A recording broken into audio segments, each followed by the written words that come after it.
আমাদের একটি প্রশ্ন ছিল, কোরবানির দিনে আকিকা দেওয়া যাবে কিনা দয়া করে জানাবেন।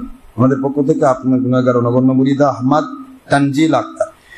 ঈশ্বরদী থেকে যারা আমাদের কাছে প্রশ্ন পাঠিয়েছেন, অনেক জায়গা থেকে প্রশ্ন আসে, দেশ বিদেশ থেকে, সেটা আমাদের সম্ভব না এখন উত্তর দেওয়া। আসলে আকিকার দিনে কোরবানি আকিকা দেওয়া কোন রকমের নিষেধ নেই, পৃথিবীর কেউ এটা দেখাতে পারবে না। আল্লাহর হাবিব এমন কোন বলেননি যে অমুক দিন আকিকা করা যাবে না। কথা কি বুঝতে পেরেছেন? আকিকা আপনি যে কোনো দিন করতে পারেন, সেটা ঈদের দিন হতে পারে, ঈদের পরে হতে পারে।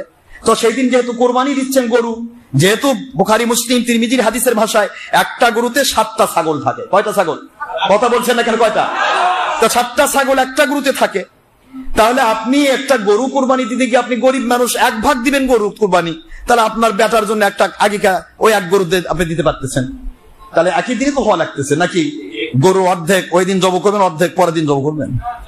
কথা কোন তাহলে আকিকা দিতে গেলে তো গরুটা একদিনই জব করা লাগবে, খালি নিয়তটা আলাদা আলাদা হবে। এই জন্য আকিকার দিন কোরবানি, কোরবানির দিন আকিকা, কোরবানির দিনে আকিকা দেওয়া কোনো সমস্যা নেই, দিতে পারবে এবং সেটা অবশ্যই কবুল হবে, কোনো সমস্যা নেই। কারণ হুজুর সাল্লাল্লাহু আলাইহি ওয়াসাল্লাম নিজে বলেছেন, ইন্না ফিল ইবলি ওয়াল বাকারে সাবআ শাতিন, একটা নয় দুইটা নয়, প্রত্যেকটা গরুর মধ্যে এবং উটের মধ্যে 7টি ছাগল রয়েছে। জোরে বলেন সুবহানাল্লাহ। এই জন্য আপনার এক ছাগল এক আকিকা, ঠিক না? আপনার বাড়ির যে 7 জনের আকিকা যদি দিবার চান, ওই দিন দিয়ে দেন, সমস্যা কি?